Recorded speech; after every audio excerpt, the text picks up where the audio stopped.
પ્રસ્તુત છે પ્રાસંગિક વિષય ગુજરાત ગૌરવ દિન. સંપાદન અને પઠન નેહલ ઠક્કર.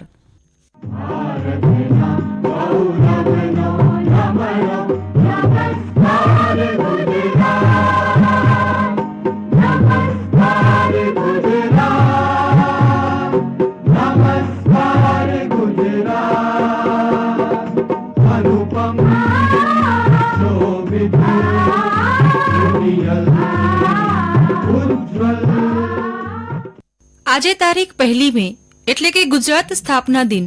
આજે આપણું ગૌરવશાળી ગુજરાત રાજ્ય 65મો સ્થાપના દિન ઉજવી રહ્યું છે. આ સમગ્ર રાજ્યના અસ્તિત્વનો ઉત્સવ છે. ગરવી ગુજરાતના ગરવા ગુજરાતી હોવાનો ગર્વ કોના હૈયે ન હોય.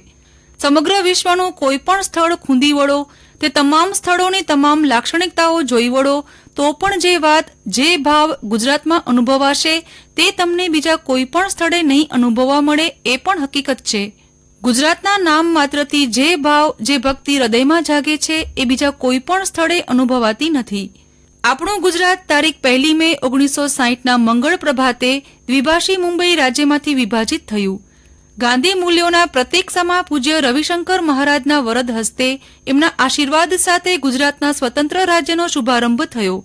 ગુજરાતી ભાષા બોલતી પ્રજાની આકાંક્ષાઓની પરિપૂર્તિ માટે બૃહદ મુંબઈ રાજ્યનું ભાષાના આધારે વિભાજન કરી ગુજરાત અને મહારાષ્ટ્ર એમ 2 રાજ્યોની રચના કરવામાં આવી હતી. ગુજરાતી ભાષા બોલનાર વિસ્તારમાં ગુજરાત, કચ્છ અને સૌરાષ્ટ્રનો સમાવેશ કરવામાં આવ્યો. આમ પહેલીવાર ગુજરાતે સ્વાયત્ત રાજ્યનો દરજ્જો મેળવી લીધો. આ જ દિવસે ડોક્ટર જીવરાજ મહેતાના મુખ્યમંત્રી પદે રાજ્યના નવા પ્રધાનમંડળની રચના કરવામાં આવી. રાજ્યના પ્રથમ ગવર્નર હૈદરાબાદના મહેંદી નવાઝ જંગની નિમણૂક કરવામાં આવી. ગુજરાત અને મહારાષ્ટ્ર 2 અલગ રાજ્યો અસ્તિત્વમાં આવ્યા. દ્વિભાષી મુંબઈ રાજ્યમાં આબુ રોડ અને માઉન્ટ આબુનો બનાસકાંઠા જિલ્લામાં સમાવેશ થતો હતો. બંને સ્થળો રાજસ્થાનમાં ગયા. ગુજરાતમાં ડાંગ આવ્યું અને 17 જિલ્લા થયા.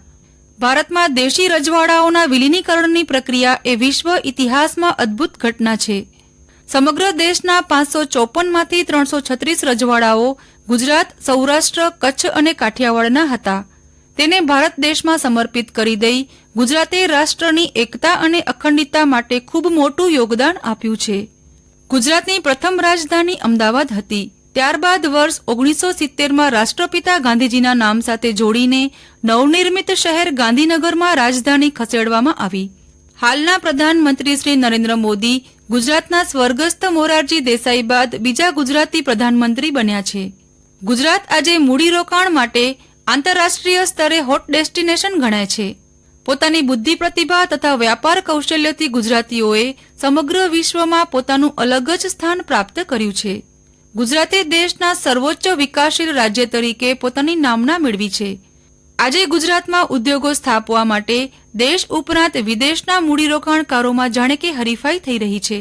ગુજરાત અને તેમાં વસતા આશરે 6 કરોડ ગુજરાતીઓ ઉપરાંત મની માઇન્ડેડ તરીકે જાણીતા અનેક સાહસિક ગુજરાતીઓ વિશ્વના ખૂણે ખૂણે પહોંચી ગયા છે. જગતની સૌથી વધુ બોલાતી 30 ભાષાઓમાં ગુજરાતી ભાષા સ્થાન ધરાવે છે.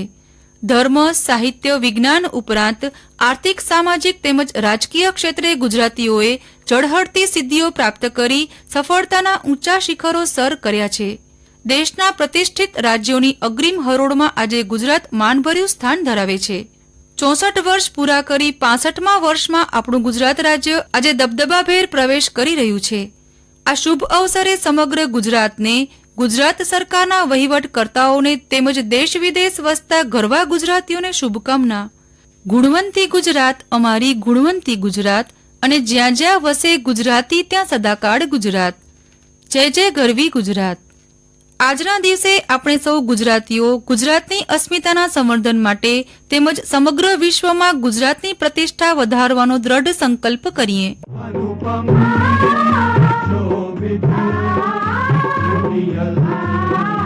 ઉજ્જવલ